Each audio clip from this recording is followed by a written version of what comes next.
a magician, mage, sorcerer, sorceress, warlock, witcher, wizard. A wizardess is someone who uses or practices magic derived from supernatural or occult sources. Magicians are common figures in works of fantasy, such as fantasy literature and role-playing games, and enjoy a rich history in mythology, legends, fiction, and folklore. Character archetypes. In medieval chivalric romance, the wizard often appears as a wise old man and acts as a mentor, with Merlin from the King Arthur stories representing a prime example. Other magicians, such as Saruman from Lord of the Rings series, can appear as villains who are hostile to the heroes. Both of these roles have been used in fantasy. Wizards such as Gandalf in The Lord of the Rings and Albus Dumbledore from the Harry Potter books are featured as mentors, and Merlin remains prominent as both an educative force and mentor in modern works of Arthuriana. Evil sorcerers, acting as villains, were so crucial to pulp fantasy that the genre in which they appeared was dubbed sword and sorcery. Ursula K. Le Guin's A Wizard of Earthsea explored the question of how wizards learned their art, introducing to modern fantasy the role of the wizard as protagonist. This theme has been further developed in modern fantasy, often leading to wizards as heroes on their own quests. A work with a wizard hero may give him a wizard mentor as well, as in Earthsea. Wizards can act the part of the absent-minded professor, being foolish, prone to misconjuring, and generally less than dangerous. Molly Weasley from the Harry Potter series is a prime example. They can also be terrible forces, capable of great magic, both good or evil. Even comical wizards are often capable of great feats, such as those of Miracle Max in The Princess Bride. Although a washed-up wizard fired by the villain, he saves the dying hero. Appearance. The appearance of wizards in fantasy, art, and description in literature is uniform to a great extent, for the appearance of Merlin in Arthurian-related texts are those of Gandalf in The Lord of the Rings. The association with age means that wizards are often depicted as old, white-haired, and with long white beards, so majestic as to occasionally become host to lurking woodland creatures. It predates the modern fantasy genre, being derived from the traditional image of wizards such as Merlin. Some theorize the look of the wizard is modeled after the Germanic god Woden or Odin, who was described in his wanderer guise as being an old man with a long grey beard, baggy robes, a wide-brimmed hat and walking with the aid of a staff. Odin has been postulated as the main influence for Tolkien's Gandalf. Women, especially those termed Enchantresses, are the more likely to appear young, though often through the use of magic to make them so. In the Dragonlance Dungeons and Dragons setting, the wizards show their moral alignment by the robes. Terry Pratchett described this common attire as a way of establishing to those they meet that the person is capable of practicing magic. Limits. To introduce conflict, writers of fantasy fiction often place limits on the magical abilities of wizards to prevent them from solving problems too easily via arbitrary magic. In Larry Niven's The Magic Goes Away once an area's mana is exhausted, no one can use magic. A common limit used in role-playing games is that a person can only cast a specific number of spells in a day. Magic can also require various sacrifices of the use of certain materials, such as gemstones. Blood or life sacrifice can be required, and even if the magician has no scruples, obtaining the material may be difficult. A.K. Moonfire combines these limits in his book The Aubrey Stalking Portal. The magician expends power to fuel his spells, but does not replenish the power naturally, therefore, he must make sacrifices to generate more magical power. The extent of a wizard's knowledge may also limit which spells a wizard knows and can cast. In a Wizardiverse, the changing of names weakens wizards as they travel, and they must learn the true names of things in the new location to be powerful again. Magic may also be limited, not so much inherently but by its danger. If a powerful spell can cause equally grave harm if miscast, wizards are likely to be wary of using it. Other forms of magic are limited by consequences that, while not inherently dangerous, are at least undesirable. In a Wizardiverse, every act of magic distorts the equilibrium of the world, which in turn has far-reaching consequences that can affect the entire world and everything in it. As a result, competent wizards do not reach for the spells at the first opportunity. Names and terminology. People who work magic are called by several names in fantasy works, and the terminology differs widely from one fantasy world to another. While derived from real-world vocabulary, the terms wizard, witch, warlock, enchanter, enchantress, sorcerer, sorceress, druid, druidess, magician, mage, and magus have different meanings depending upon context and the story in question. The term archmage, with arch indicating preeminent, is used in fantasy works as a title for a powerful magician or a leader of magicians. Reasons for distinguishing magicians in the Enchanted Forest Chronicles. Patricia Reed depicts wizards who use magic based on the Staves and magicians who practice several kinds of magic, including wizard magic. In the Regency fantasies, she and Caroline Stillman depict magicians as identical to wizards, though inferior in skill and training.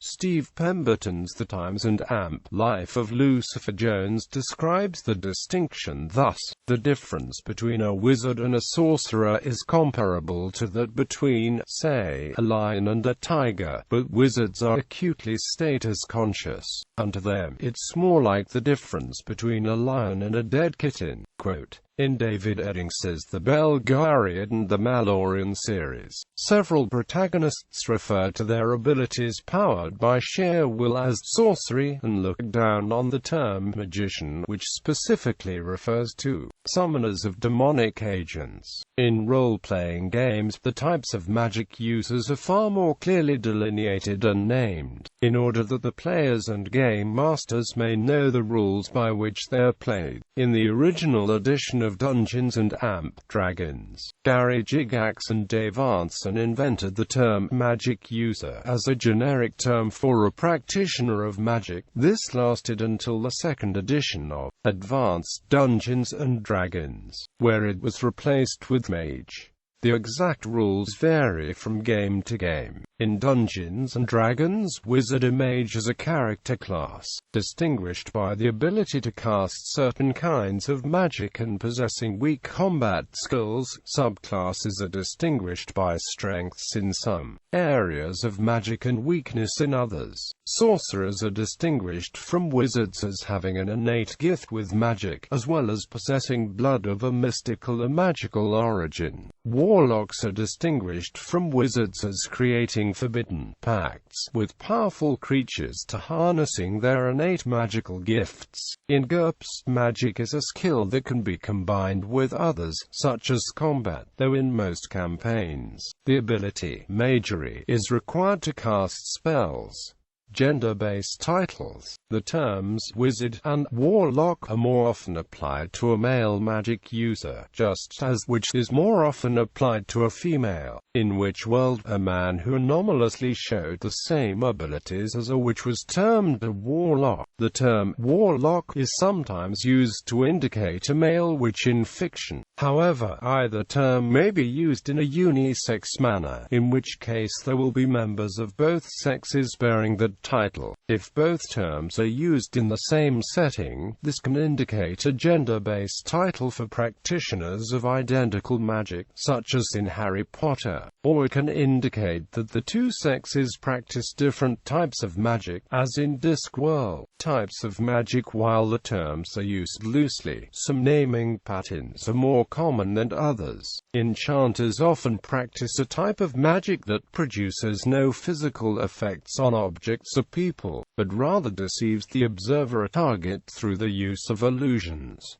Enchantresses in particular practice this form of magic, often to seduce. For instance, the Lady of the Green Kirtle in C.S. Lewis's The Silver Chair enchants Aurelian into forgetting his father and Narnia. When that enchantment is broken, she attempts further enchantments with a sweet-smelling smoke and a thrumming musical instrument to baffle him and his rescuers into forgetting them again. The term sorcerer is more frequently used when the magician in question is evil. This may derive from its use in sword and sorcery, where the hero would be the sword wielder, leaving the sorcery for his opponent, which also carries evil connotations.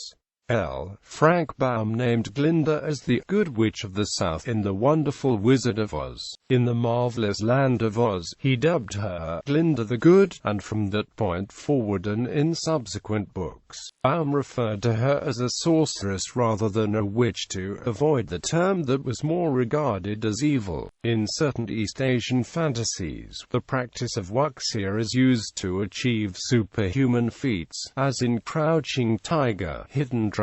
Such martial artists attain these abilities through practice as much as, if not more than, studying to gain knowledge, making them in some respects like magicians, and in others not.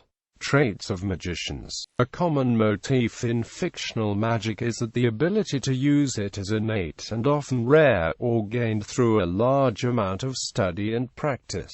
In J.R.R. Tolkien's Middle-earth, it was mostly limited to non-humans, though some people gained small amounts of the power to become known as sorcerers. In many writers' works, it is reserved for a select group of humans, as in J.K. Rowling's Harry Potter books, Catherine Kurtz's Derriny novels, or Randall Garrett's Lord Darcy universe.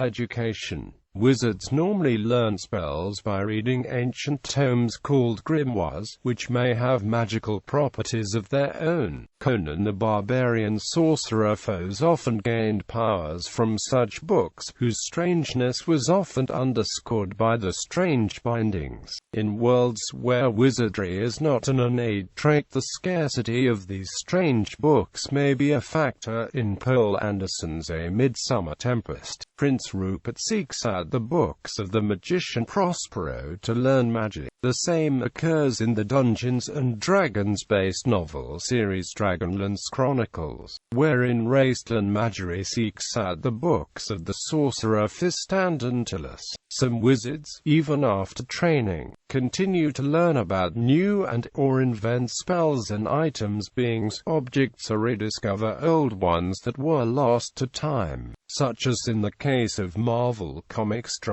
Strange, who continued to learn about magic in the Marvel Universe even after being named Sorcerer Supreme. He often encountered creatures that hadn't been seen in the world for centuries or longer. Likewise, Doom, who would combine magic with science, also continued to pursue magical knowledge long after becoming an accomplished master of the magical arts. Fred and George Weasley of the Harry Potter universe were notorious pranksters, but also had the capability of inventing new items based on the education they received during their tenure in Hogwarts, with so much success that by the time of Harry Potter and the Half-Blood Prince, they had created a line of defensive items that was being bought in bulk by the Ministry of Magic, foremost among other clients. Magical materials. Historically, many magicians have required rare and precious materials for the spells. Crystal balls, rare herbs, and chemicals such as mercury are common. This is less common in fantasy. Many magicians require no materials at all. Those that do may require only simple and easily obtained materials. Role-playing games are more likely to require such materials for at least some spells to prevent characters from casting them too easily. One factor in this development has been that wizards in fantasy more frequently go on quests. The wizard who is merely consulted in his tower may be surrounded by useful equipment and substances, even in a fantasy work, but the questing wizard must carry what he needs. Wizards who remain in one place, such as those a hero consults, often own many magical items. One who lives in a cottage may have it filled with drying herbs for the magical properties. Fantasy herbs being particularly noted for the healing powers, richer ones may own more valuable materials, such as crystal balls for scrying purposes. Wands and staves are common tools, long used in tales involving wizards. The first magical wand was featured in the Odyssey, used by Circe to transform Odysseus's men into animals. Italian fairy tales put wands into the hands of powerful fairies by the late Middle Ages. These were transmitted to modern fantasy. Gandalf refused to surrender his staff in The Lord of the Rings, and breaking Saruman's staff broke his power. Magical wands he used from Andre Norton's Witch World to Harry Potter. One aspect of the use of wands is the need to limit a wizard, so that opposition to him is feasible. If the wizard loses his staff or wand, he is weakened if not magically helpless. In the Harry Potter universe, a wizard must expend much greater effort and concentration to use magic without a wand, and only a few can control the wandless magic. Taking away a wizard's wand in battle essentially disarms him. Use of magic. Nevertheless, many magicians live in pseudo-medieval settings in which the magic is not put to practical use in society. They may serve as mentors, or act as quest companions, or even go on a quest themselves, but the magic does not build roads or buildings, or provide immunizations, or construct indoor plumbing or printing presses, or any of the other functions served by machinery. The worlds remain at a medieval level of technology. Sometimes this is justified by the use of magic bringing about worse things than it can alleviate, and the need for wizards to learn restraint. In Barbara Hambly's Windrose Chronicles, wizards are precisely pledged not to interfere because of the terrible damage they can do. In Terry Pratchett's Discworld, the importance of wizards is that they actively do not do magic, because when wizards have access to lots of thaumaturgic energy, they develop many psychotic attributes and would eventually destroy the world. This may be a direct effect to the danger of a miscast spell wreaking terrible harm. Also, sometimes wizards are in hiding, with normal people having no idea about them because the wizards and witches feel that if they revealed themselves, regular people would persecute them, or they would want them to fix all of the problems instead of doing it themselves. An example of this is when Hagrid explains the latter to Harry in Philosopher's Stone. In other works, developing magic is difficult. In Rick Cook's Wizardry series, the extreme danger of missteps with magic and the difficulty of analyzing the magic have stymied magic and left humanity at the mercy of the dangerous cells until a wizard summons a computer programmer from a parallel world, ours, to apply the skills he learned in our world to magic in the wizard's world. At other times, a parallel development of magic does occur. This is most common in the alternate history genre. Patricia Redd's Regency fantasies include a royal society of wizards and a technological level equivalent to the actual Regency. Randall Garrett's Lord Darcy series, Robert A. Heinlein's Magic Incorporated, and Poul Anderson's Operation Chaos all depict in modern societies with magic equivalent to 20th century technology. In Harry Potter, the wizards have magic equivalent to superior to Muggle technology. Sometimes they duplicate it, as in the train that brings students to Hogwarts.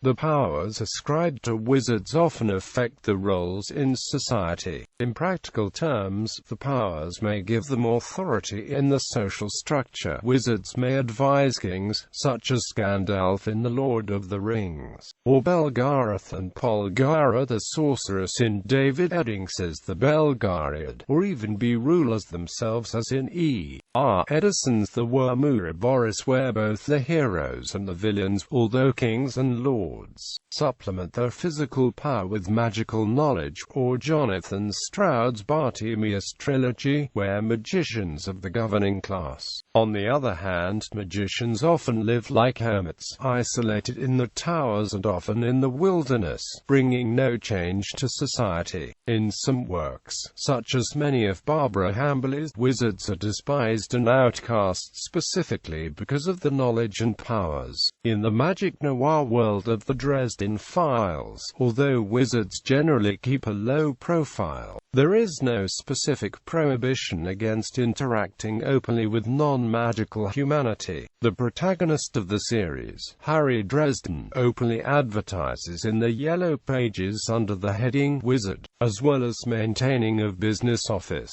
though other wizards tend to resent him for practicing his craft openly, among other things.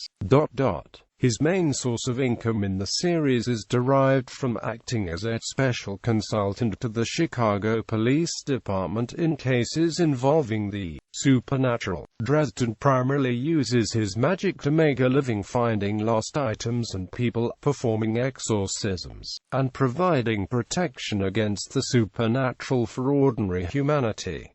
Wizards, magicians, and others specific to a work. Wizard, magic in Earthsea, wizard, wizard, wizards, wizards, Harry Potter universe, Homo Magi, Archwizard Hendrik Spoorbeck, fairies, witches, and wizards from Winx Club, Gwen Tennyson, Anodites from the various Ben 10 series, Magnus Bane of the Mortal Instruments series.